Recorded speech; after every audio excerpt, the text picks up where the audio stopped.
दुनिया में एरिया के लिहाज से पहला कॉन्टिनेंट एशिया है। सेकंड नंबर पे अफ्रीका है एरिया के लिहाज से।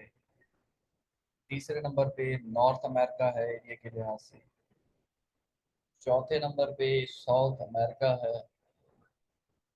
पांचवें नंबर पे अंटार्कटिका है। छठे नंबर सर पे दोबारा रिपीट कर दें सेकंड से। मैं कर दूंगा एक दफा कंप्लीट होने में दोबारा कर दूंगा। पांचवें नंबर पे अंटार्कटिका है। छठे नंबर पे एरिया के लिहाज से यूरोप है। और सातवें नंबर पे ऑस्ट्रेलिया है। अब दोबारा सुनने, पहले नंबर पे एशिया एरिया के लिहाज से बता रहा हूँ। दूसरे नंबर पे अफ्रीका। तीसरे नंबर पे नॉर्थ अमेरिका। चौथे पे साउथ अमेरिका। पांचवें पे अंटार्कटिका। छठे पे यूरोप। और सातवें पे ऑस्ट्रेलिया है। अब आपसे ये क्वेश्चन पूछे कि एरिया के लिहाज से सबसे छोटा मुल्क, छोटा कॉन्टिनेंट कौन सा है, तो आपने ऑस्ट्रेलिया लगाना है। सेकंड स्मॉलेस्ट पूछे तो आपने यूरोप लगाना है। एरिया के लिहाज से सेकंड स्मॉलेस्ट यूरोप बनता है। अब ये तो हो गया एरिया के लिहाज से। अब मैं आपको बता रहा हूँ आबादी के लिहाज से। आबादी के लिहाज से फर्स्ट नंबर पे एशिया है। सेकंड नंबर पे अफ्रीका ही है।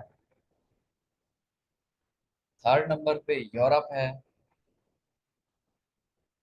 फोर्थ नंबर पे नॉर्थ अमेरिका है।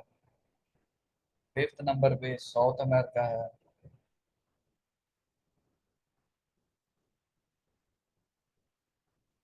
सिक्स नंबर पे ऑस्ट्रेलिया है।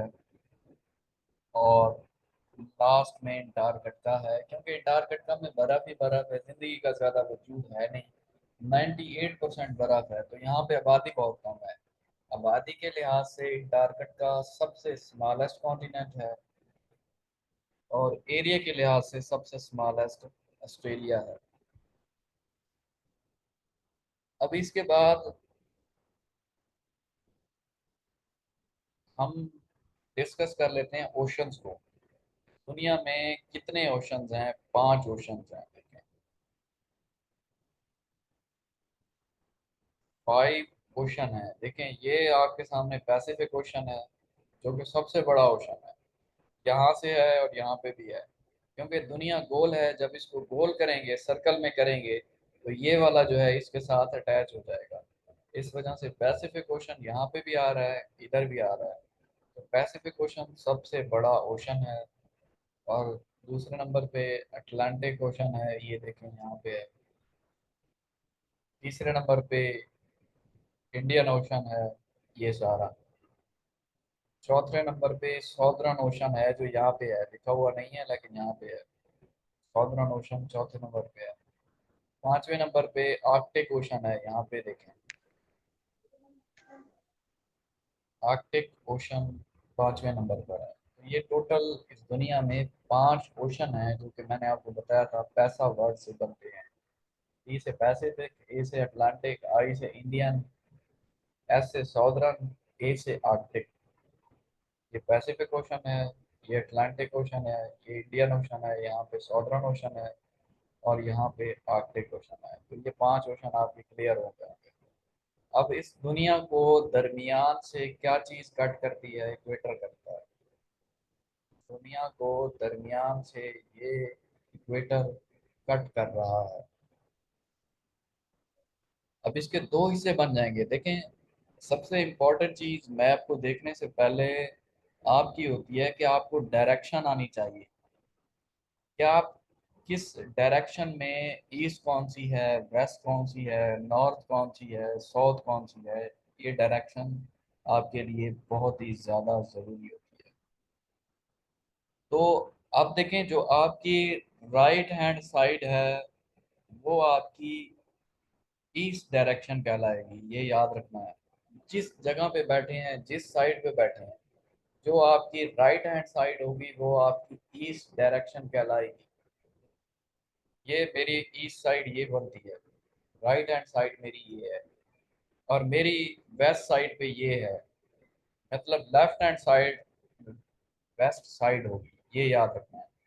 लेफ्ट साइड वेस्ट साइड होगी, राइट साइड ईस्ट साइड होगी। ये मैप देखने का बेस्ट वे है। मेरी लेफ्ट साइड पे ये है, यहाँ पे ये वेस्ट साइड है। अब आपकी ऊपर की जानिब नॉर्थ होगा, नीचे की जानिब साउथ होगा। ये देखें, मेरी ऊपर की जानिब ये है, ये सारा नॉर्थ है, और नीचे ये है, ये साउथ है, ये टोटल साउथ है।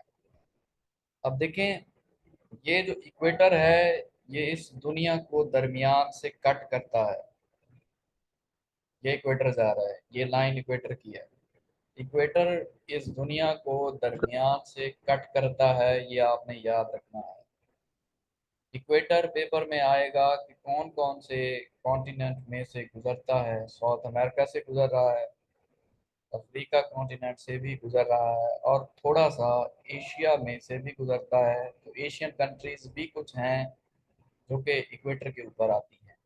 ये आपके सामने है, ये इक्वेटर की लाइन है। एशिया थोड़ा सा है, अफ्रीका कॉन्टिनेंट ज़्यादा है, और साउथ अमेरिका भी है। ये इक्वेटर है।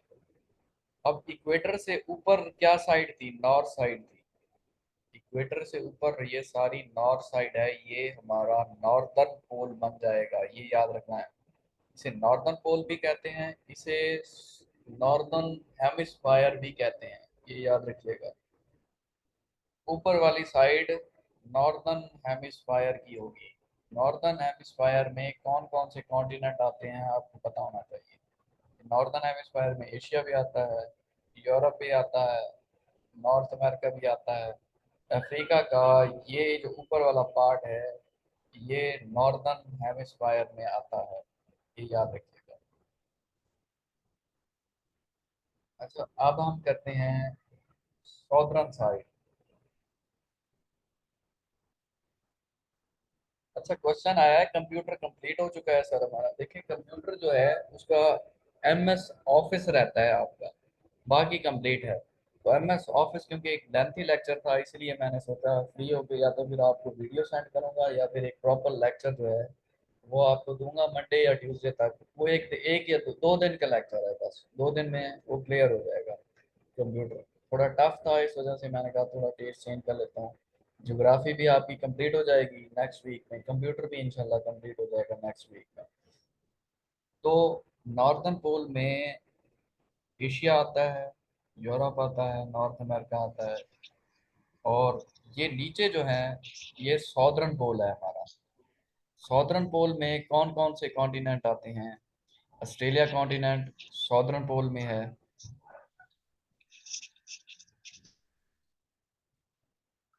इसके अलावा ये साउथ अमेरिका है, ये नीचे वाली साइड, ये सॉदर्न पोल में आती है। और ये नीचे अंटार्कटिका है, ये भी सॉदर्न पोल में आता है। तो अब आपको क्लियर हो गया होगा कि ये ऑस्ट्रेलिया, अंटार्कटिका, साउथ अमेरिका, ये सॉदर्न पोल में आते हैं क्योंकि ये साउथ साइड पे हैं। इक्वेटर के से नीचे हैं, साउथ पोल में हैं, साउथ साइड पे हैं, इस वजह से इन्हें सॉदर्न पोल कहते हैं। अच्छा, इक्वेटर की अब आपको समझ आ गई। दुनिया को दरमियान से ये लाइन जो कट कर रही है, ये इक्वेटर है। ये हमारी ईस्ट साइड है, ये हमारी वेस्ट साइड है। ऊपर वाली साइड नॉर्थ साइड है, नीचे वाली साइड साउथ साइड है। इक्वेटर के दरमियान से ऊपर वाली जितनी भी कंट्रीज आती हैं, कॉन्टिनेंट आते हैं, नॉर्दर्न हेमिस्फायर में आते हैं। नीचे वाले जितने भी आते हैं सॉदर्न हेमिस्फायर में आते हैं या सॉदर्न पोल में आते हैं। अच्छा, अब देखिएगा, यहाँ से एक लाइन ये जा रही है, ये दरमियान वाली लाइन, ये इस दुनिया को ये भी दरमियान से कट करेगी। तो क्या बन जाएगा? ये अलहदा हो जाएगा सारा, और ये सारा अलहदा हो जाएगा। इस लाइन को कहते हैं प्राइम मेरिडियन। जैसे इक्वेटर टच कर रहा था, कट कर रहा था दरमियान से, उसी तरह ही प्राइम मेरिडियन भी यहाँ से कट करती है। तो ये दो पोल बन जाएंगे, ये ईस्टर्न हेमिस्फायर बन जाएगा सारा, और ये वेस्टर्न हेमिस्फायर बन जाएगा। फिर यहाँ से इस लाइन से इस साइड पे जितने भी कॉन्टिनेंट हैं ईस्टर्न हेमिस्फायर में आएंगे। ये जो हैं इस साइड पे, ये वेस्टर्न हेमिस्फायर में आएंगे। अब वेस्टर्न हेमिस्फायर में साउथ अमेरिका है, नॉर्थ अमेरिका है, तो ये पूछ सकता है कि वेस्टर्न हेमिस्फायर में कौन सा कॉन्टिनेंट आता है। फिर आपने नॉर्थ अमेरिका, साउथ अमेरिका, ये वेस्टर्न हेमिस्फायर में है। ये प्राइम मेरिडियन की लाइन है। और इस साइड पे ये अफ्रीका आता है, इस साइड पे एशिया आता है, यूरोप आता है, ऑस्ट्रेलिया आता है। ये ईस्टर्न हेमिस्फायर में काउंट होंगे, ये याद रखना है। अब देखते हैं, ये इक्वेटर है, इससे ये एक ऊपर लाइन है, एक नीचे लाइन है। जो ऊपर वाली लाइन है इसे हम कहते हैं Tropic of Cancer. Tropic of Cancer, ये वाली लाइन, ये यहाँ से लेकर यहाँ तक है, इसे ट्रॉपिक ऑफ कैंसर कहते हैं। और ये एंगल बनाती है 33 1/2। 33 1/2 का एंगल होता है ऊपर की जानिब। ऊपर की जानिब क्या साइड है? ऊपर की जानिब नॉर्थ है, तो एन इसके साथ लिख देते हैं। 33 1/2 एन लिखा होता है इसके सामने, तो अगर एन आए तो आपने कंफ्यूज नहीं होना, मीन्स नॉर्दर्न साइड पे। और इसी तरह इक्वेटर से नीचे ये एक लाइन है, इसे ट्रॉपिक ऑफ कैप्रिकॉर्न कहते हैं, ये वाली लाइन। ये ट्रॉपिक ऑफ कैप्रिकॉर्न कहलाएगी, और ये भी एंगल 33 1/2 बनाती है, जिसे एस जिसके सामने लिखा होता है, क्योंकि ये सॉदर्न साइड पे है, ये सॉदर्न साइड है, इस वजह से ये ट्रॉपिक ऑफ कैप्रिकॉर्न है, ये याद रखिएगा। ट्रॉपिक ऑफ कैप्रिकॉर्न एंगल कितना बनाती है? 33 1/2 का।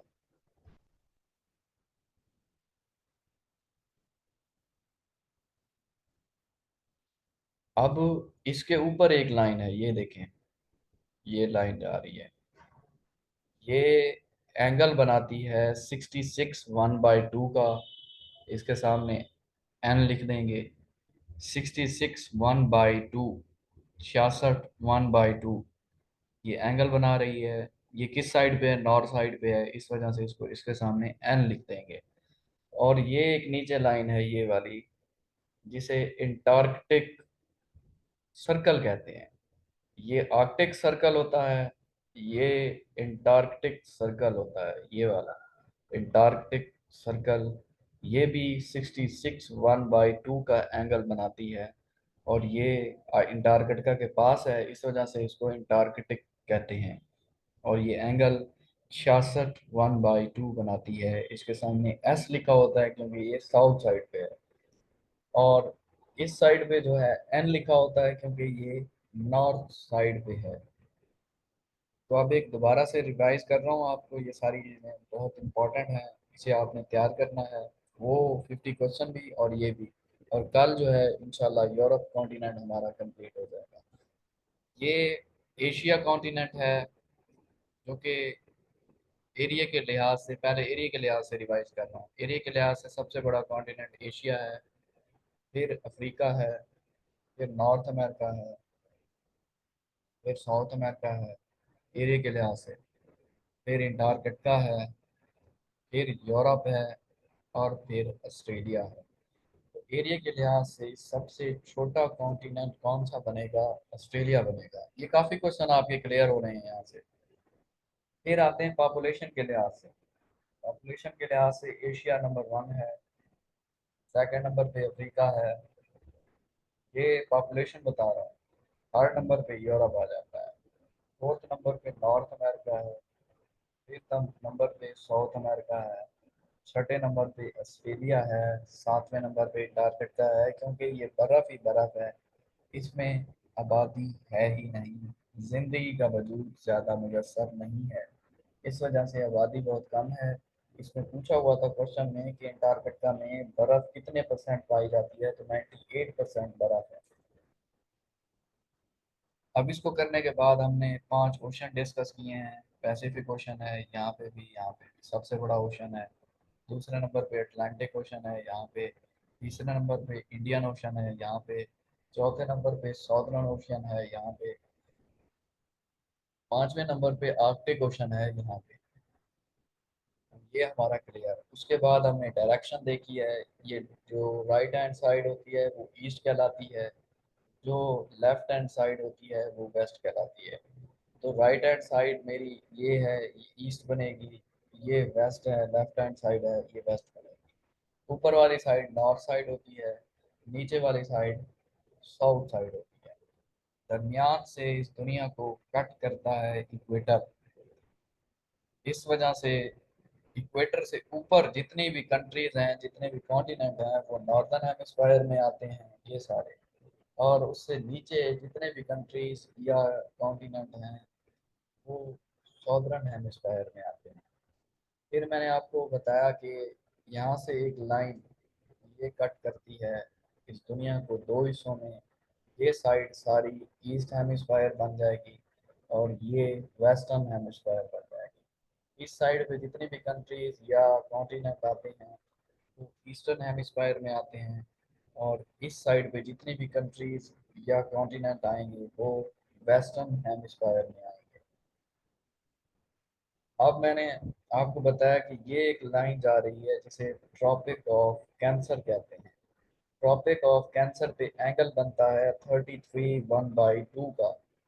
33 1/2 एन लिखा होता है क्योंकि ये नॉर्थ साइड पे है। इसी तरह नीचे ट्रॉपिक ऑफ कैप्रिकॉर्न है ये वाली लाइन, ट्रॉपिक ऑफ कैप्रिकॉर्न ये लाइन है, ये भी 33 1/2 का एंगल बनाती है। और ये एस लिखा होता है क्योंकि साउथ साइड पे है। अब इसके ऊपर एक लाइन है ये वाली लाइन, इसको आर्कटिक सर्कल कहते हैं, आर्कटिक सर्कल। और ये 66 1/2 का एंगल बनाती है। और एन लिखा होता है नॉर्थ साइड पे है, 66 1/2। और इसे आर्कटिक सर्कल कहते हैं।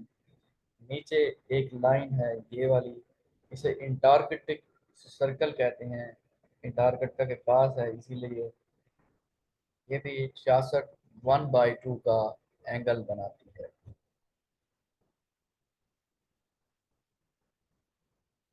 अब एक क्वेश्चन ये भी आ सकता है कि देखें, equator, Tropic of Cancer, Tropic of Capricorn, इन तीनों को कौन सा कॉन्टिनेंट टच करता है? अफ्रीकन कॉन्टिनेंट है। ये तीनों लाइंस देखें, ये लाइंस भी टच कर रही है, ये लाइंस भी टच कर रही है, और ये लाइंस भी टच कर रही हैं अफ्रीकन कॉन्टिनेंट को। तो अफ्रीका कॉन्टिनेंट वो वाहिद कॉन्टिनेंट है जो तीनों लाइंस को टच करता है, इक्वेटर को भी, ट्रॉपिक ऑफ कैंसर को भी, ट्रॉपिक ऑफ कैप्रिकॉर्न को भी। ये बहुत ही इंपॉर्टेंट चीज़ें हैं एग्जामिनेशन पॉइंट ऑफ व्यू से। आप इसे अच्छे तरीके से तैयार करें ताकि नेक्स्ट जो भी यहाँ से रिलेटेड क्वेश्चन है वो गलत ना हो। कल जो हमने डिस्कस करना है वो यूरोप कॉन्टिनेंट है, और यूरोप कॉन्टिनेंट इंशाल्लाह अच्छे तरीके से हम कल कंप्लीट कर लेंगे इसे। नेक्स्ट अगर आपको कोई क्वेश्चन है तो पूछ सकते हैं। सर अगर हम मैप परचेज करना चाहें तो कौन सी कंपनी का अच्छा मैप है? एटलस का मिलता है, एटलस का मैप, लेकिन वो इतना टफ होता है आपको अंडरस्टैंड नहीं होगा ठीक तरीके से। अगर आपने मैप करना है तो ये जो मैं आपको पढ़ा रहा हूँ इन स्लाइड्स को देखने की कोशिश करें और इजीली आप अंडरस्टैंड कर जाएंगे। तो इतना बड़ा मसला नहीं है, शुरू शुरू में प्रॉब्लम होती है, जब बार बार चीज़ें करेंगे आसान हो जाएंगी। परचेज करने की ज़रूरत नहीं है, यहीं से हो जाएगा।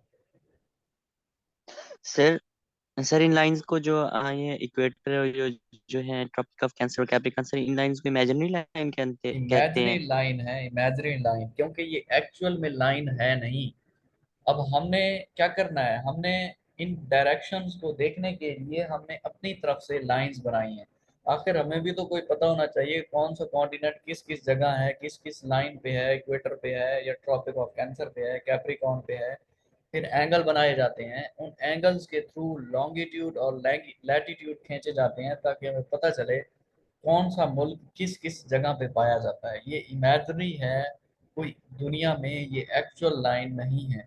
ये हमें अंडरस्टैंड करने के लिए हमने खुद इमेजिन की हुई है, ये याद रखिएगा।